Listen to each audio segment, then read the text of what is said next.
तो આજના વિડીયોમાં આપણે વાત કરીશું ગ્રેસિંગ માર્ક્સ અથવા તો કૃપા ગુણ અથવા તો ફૂદડી કરીને ઉમેરાતા માર્ક્સ એટલે શું, ગ્રેસિંગ માર્ક્સ કોને કોને મળી શકે છે, કેટલા વિષયોમાં ગ્રેસિંગ માર્ક્સ મળી શકે છે, વધુમાં વધુ કેટલા માર્ક્સનું ગ્રેસિંગ મળી શકે છે, ગ્રેસિંગ માર્ક્સ શા માટે આપવામાં આવે છે, ગ્રેસિંગ માર્ક્સ શેને આધારે આપવામાં આવે છે। આ વિડીયો પૂરો જોયા પછી તમારા મનમાં બોર્ડ દ્વારા આપવામાં આવતા ગ્રેસિંગ માર્ક્સ અથવા તો કૃપા ગુણ કે જે રિઝલ્ટમાં તમારે ફૂદડી કરીને ઉમેરવામાં આવે છે એના વિશે તમારા મનમાં કોઈ પ્રશ્ન નહીં રહે। અને દોસ્તો તમે જાતે પણ ગ્રેસિંગ માર્ક્સ અથવા તો કૃપા ગુણ તમને કેટલા મળી શકે છે એની ગણતરી તમે જાતે પણ કરી શકો છો। માટે દોસ્તો આજનો આ વિડીયો પૂરો જોજો। દોસ્તો આજનો આ વિડીયો બનાવવામાં ખૂબ જ મહેનત પડી છે, માટે દોસ્તો આ વિડીયો પૂરો જોઈને આ વિડીયોને ખાસ અત્યારે જ લાઇક કરી દેજો। આજના વિડીયો માટે આપણે દોસ્તો 2000 લાઇક્સની ટાર્ગેટ રાખીએ છીએ। મને આશા છે કે તમે 2000 લાઇક્સને જલ્દી જ પૂરી કરી દેશો। આ વિડીયો બીજા વિદ્યાર્થી માટે પણ ખૂબ જ ઉપયોગી છે, માટે દોસ્તો તમારા બધા મિત્રો સાથે આ વિડીયોને શેર પણ કરી દેજો। તો ચાલો શરૂ કરીએ આજનો વિડીયો। દોસ્તો ગ્રેસિંગ માર્ક્સ સાથે સંબંધિત તમામ માહિતી આપણે ડિટેલમાં ઉદાહરણ સાથે ફોર્મ્યુલા સાથે આપણે જોઈએ એ પહેલાં તો દોસ્તો રિઝલ્ટને તમે તમારા મોબાઈલમાં કેવી રીતે જોઈ શકો એના વિશે આપણે વાત કરી લઈએ। તો દોસ્તો બોર્ડના રિઝલ્ટ જોવા માટેની લિંક આ વિડીયોના ડિસ્ક્રિપ્શનમાં આપેલી છે। એ લિંક ઉપર ક્લિક કરીને તમે સીટ નંબરથી પણ રિઝલ્ટ જોઈ શકશો, અને જો તમારી પાસે સીટ નંબર ન હોય, કોઈ બીજા વિદ્યાર્થીનું રિઝલ્ટ જોવું હોય તો સીટ નંબર વગર પણ તમે રિઝલ્ટ જોઈ શકશો। તો ડિસ્ક્રિપ્શનમાં લિંક આપેલી છે। અથવા તો રિઝલ્ટ અંગેની તમામ અપડેટ મેળવવા માટે અને રિઝલ્ટ જોવા માટે તમારે ગૂગલ ઉપર સર્ચ કરવાનું છે www.mygkguru.in। આ વેબસાઇટ તમે સર્ચ કરશો એટલે જે પહેલી લિંક આવશે એના ઉપર તમારે ક્લિક કરવાનું છે। જેવું ક્લિક કરશો એટલે રિઝલ્ટ માટેની mygkguru.in આ વેબસાઇટ ઓપન થઈ જશે। વેબસાઇટ ઓપન થયા પછી તમે થોડાક નીચે જશો તો ત્યાં તમને બોર્ડના રિઝલ્ટ માટેના લીલા રંગના 3 બોક્સ જોવા મળશે। ધોરણ 10 બોર્ડ રિઝલ્ટ 2025, ધોરણ 12 બોર્ડ રિઝલ્ટ 2025 અને ત્રીજું બોક્સ છે ધોરણ 10 અને ધોરણ 12 રિઝલ્ટ નામ પરથી 2025। જો તમે ધોરણ 10નું રિઝલ્ટ જોવા માંગતા હો તો પહેલા બોક્સ ઉપર ક્લિક કરજો, ધોરણ 12 આર્ટ્સ કોમર્સ અને સાયન્સનું રિઝલ્ટ જોવા માંગતા હો તો બીજા બોક્સ ઉપર ક્લિક કરજો, અને તમારી પાસે સીટ નંબર ન હોય, તમારે કોઈ બીજા વિદ્યાર્થીનું નામ ઉપરથી રિઝલ્ટ જોવું હોય તો તમે ત્રીજા બોક્સ ઉપર ક્લિક કરીને પણ રિઝલ્ટ જોઈ શકશો। તો દોસ્તો ધોરણ 10 અને ધોરણ 12ના વિદ્યાર્થીઓ www.mygkguru.in આ વેબસાઇટને ગૂગલ ઉપર સર્ચ કરીને આવી રીતે પોતાનું રિઝલ્ટ સૌથી ફાસ્ટ અને સૌથી પહેલા જોઈ શકે છે। હવે દોસ્તો આપણે ગ્રેસિંગ માર્ક્સની તમામ માહિતી મેળવીએ તો સૌથી પહેલો તો પ્રશ્ન વિદ્યાર્થીઓને થાય કે ગ્રેસિંગ માર્ક્સ અથવા તો કૃપા ગુણ અથવા તો ફૂદડી કરીને ઉમેરાતા માર્ક્સ એટલે શું। દોસ્તો કોઈ વિદ્યાર્થી થોડાક માર્ક્સથી નાપાસ થતો હોય તેવા સંજોગોમાં એ ખૂટતા માર્ક્સ કે જે વિદ્યાર્થીના રિઝલ્ટમાં ફૂદડી કરીને ઉમેરવામાં આવે છે એને દોસ્તો ગ્રેસિંગ માર્ક્સ કહેવામાં આવે છે, અથવા તો દોસ્તો એને કૃપા ગુણ પણ આપણે કહીએ છીએ। ત્યાર પછી હવે આપણે વાત કરીએ ગ્રેસિંગ માર્ક્સ શા માટે આપવામાં આવે છે।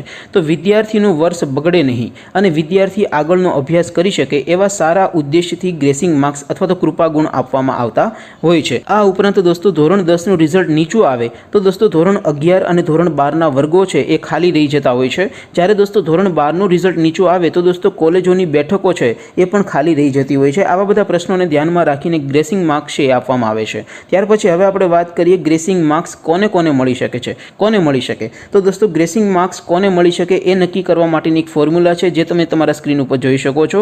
કુલ વિષયો ગુણ્યા પાસિંગ માર્ક્સ એનો બેનો ગુણાકાર કરો અને જે આંકડો આવે એના કરતાં જો તમારે કુલ માર્ક્સ વધારે મળતા હોય તો તમને દોસ્તો ગ્રેસિંગ માર્ક્સ છે મળી શકે છે। ઉદાહરણ તરીકે દોસ્તો કુલ 6 વિષયની પરીક્ષા હોય અને પાસિંગ માર્ક્સ 33 હોય તો 6 ગુણ્યા 33 કરો એટલે દોસ્તો 198 આવે। હવે કોઈ વિદ્યાર્થીને 198 કરતાં વધારે માર્ક્સ કુલ મળેલા હોય તો એ વિદ્યાર્થીને ગ્રેસિંગ માર્ક્સ મળી શકે છે। ત્યાર પછી હવે આપણે વાત કરીએ કે કેટલા વિષયોમાં વિદ્યાર્થીને ગ્રેસિંગ માર્ક્સ મળી શકે છે। તો દોસ્તો વધુમાં વધુ 3 વિષયોમાં વિદ્યાર્થીને ગ્રેસિંગ માર્ક્સ મળી શકે છે। હમણાં દોસ્તો ધોરણ 12 સાયન્સનું રિઝલ્ટ આવ્યું છે એની એક સ્ક્રીનશોટ તમે તમારા સ્ક્રીન ઉપર જોઈ શકો છો। તો દોસ્તો વધુમાં વધુ 3 વિષયોમાં ગ્રેસિંગ્સ મળી શકે છે।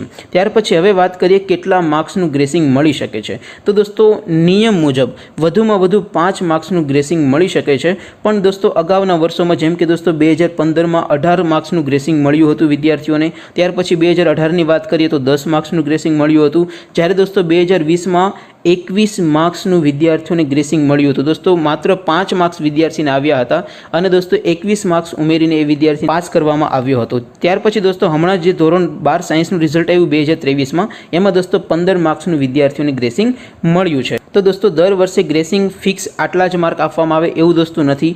ગ્રેસિંગ માર્ક્સ નક્કી કરવાને ઘણા બધા પરિબળો અસર કરે છે, એના વિશે આપણે હમણાં વાત કરીશું। પણ હવે આપણે વાત કરીએ ગ્રેસિંગ માર્ક્સની ગણતરીની ફોર્મ્યુલા। તો દોસ્તો એક સૂત્ર છે જે તમારે યાદ રાખવાનું છે કે ભાઈ મળેલા કુલ ગુણ ભાગ્યા કુલ વિષય જે જવાબ આવે એમાંથી 33 બાદ કરવાના, બરાબર। જેમ કે માની લો કે કોઈ એક વિદ્યાર્થીને કુલ 6 વિષયમાં 288 માર્ક્સ ધારો કે આવ્યા હોય, તો 288 ભાગ્યા 6 કરો માઇનસ 33 કરો, એટલે દોસ્તો 288 ભાગ્યા 6 કરશો એટલે 48 આવશે, 48 માઇનસ 33 કરશો એટલે 15 માર્ક્સ આવશે। પરંતુ દોસ્તો આ ફોર્મ્યુલા પ્રમાણે દર વર્ષે ગ્રેસિંગ માર્ક્સ આપવામાં આવે એ જરૂરી નથી, કારણ કે દોસ્તો અગાઉના વર્ષોમાં આપણે જોયું છે કે આ ફોર્મ્યુલા પ્રમાણે વિદ્યાર્થીને જેટલા ગ્રેસિંગ માર્ક્સ મળવા જોઈએ એના કરતાં ઓછા માર્ક્સ ખૂટતા હોય। જેમ કે અત્યારે દોસ્તો આપણે હમણાં એક ઉદાહરણ લીધું, એમાં દોસ્તો વિદ્યાર્થીને 15 માર્ક્સ મળ્યા છે, એના કરતાં ઓછા માર્ક્સ ખૂટતા હોય 14 માર્ક્સ 13 માર્ક્સ, છતાં પણ વિદ્યાર્થીને ઘટતા માર્ક્સ ન ઉમેરીને વિદ્યાર્થીને નાપાસ કરાયો છે। જ્યારે દોસ્તો આપણે એવું પણ જોયું છે અગાઉના વર્ષોમાં કે આ ફોર્મ્યુલા પ્રમાણે જે પણ માર્ક્સ મળવા જોઈએ એના કરતાં વધારે માર્ક્સ ઘટતા હોય, છતાં પણ એ વિદ્યાર્થીને ઘટતા માર્ક્સ ઉમેરીને પાસ કરવામાં આવ્યો। જેમ કે આ ફોર્મ્યુલા માટે ઉદાહરણ તરીકે આપણે જે લીધું છે એમાં 15 માર્ક્સ છે, છતાં પણ 15 કરતાં વધારે માર્ક્સ ઘટતા હોય તો પણ એ વિદ્યાર્થીને પાસ કરી દેવામાં આવ્યો હોય। તો દોસ્તો એવું જરૂરી નથી કે ભાઈ આ ફોર્મ્યુલા પ્રમાણે જ વિદ્યાર્થીને ગ્રેસિંગ માર્ક્સ આપવામાં આવે। ગ્રેસિંગ માર્ક્સ માટે દોસ્તો ઘણા બધા પરિબળો અસર કરે છે। તો દોસ્તો હવે આપણે વાત કરીએ કેવા કેવા સંજોગોમાં કૃપા ગુણ અથવા તો ગ્રેસિંગ માર્ક્સ વિદ્યાર્થીઓને વધુ આપવામાં આવતા હોય છે। ગ્રેસિંગ માર્ક્સને અસર કરતા પરિબળ આપણે જોઈએ તો સૌથી પહેલું પરિબળ છે બાકીના વિષયના માર્ક્સ। જો દોસ્તો વિદ્યાર્થીને બાકીના વિષયોમાં વધુ માર્ક્સ મળ્યા હોય તો વધુ ગ્રેસિંગ માર્ક્સ અથવા તો વધુ કૃપા ગુણ એ વિદ્યાર્થીને મળી શકે છે। જેમ કે દોસ્તો કોઈ એક વિદ્યાર્થી 1 અથવા 2 અથવા તો 3 વિષયમાં નપાસ થયો હોય, પણ બાકીના વિષયમાં એ વિદ્યાર્થીને જેટલા વધુ માર્ક્સ મળ્યા હોય એટલા જ દોસ્તો ગ્રેસિંગ માર્ક્સ વધારે મળવાની સંભાવના તમારી વધી જાય છે। ત્યાર પછી દોસ્તો બીજું કોઈ પરિબળ અસર કરતું હોય તો એ છે દોસ્તો ઓવરઓલ બોર્ડનું રિઝલ્ટ। દોસ્તો માની લો કે ઓવરઓલ બોર્ડનું રિઝલ્ટ ખરાબ આવ્યું હોય તો એવા સંજોગોમાં પણ ગ્રેસિંગ માર્ક્સ વધુ મળી શકે છે। જેમ કે દોસ્તો ઓવરઓલ બોર્ડનું રિઝલ્ટ 55%, 50%, 45%, 40%, એમ દોસ્તો જેટલું નીચું આવે એમ દોસ્તો ગ્રેસિંગ માર્ક્સ વધુ મળી શકે છે। અને દોસ્તો ઓવરઓલ બોર્ડનું રિઝલ્ટ ખૂબ જ સારું આવ્યું હોય તો એવા સંજોગોમાં ગ્રેસિંગ માર્ક્સ પ્રમાણમાં ઓછા પણ મળી શકે છે। તો દોસ્તો આશા રાખું છું કે આજનો આ વિડીયો જોયા પછી ગ્રેસિંગ માર્ક્સ સાથે સંબંધિત તમારા મનમાં જેટલા પણ પ્રશ્નો હશે, તમારે જે પણ જાણવું હશે એનું સોલ્યુશન તમને મળી ગયું હશે। માટે દોસ્તો આ વિડીયોને ખાસ તો લાઇક કરી દેજો, તમારા બધા મિત્રો સાથે શેર પણ કરી દેજો, અને છતાં પણ જો તમારા મનમાં કોઈ પ્રશ્ન રહી ગયો હોય તો નીચે કોમેન્ટ કરીને અમને પૂછી શકો છો। બાકી દોસ્તો આપણે નવા વિડીયોમાં મળીશું, ત્યાં સુધી રજા આપો, આવજો દોસ્તો, જય હિન્દ, વંદે માતરમ।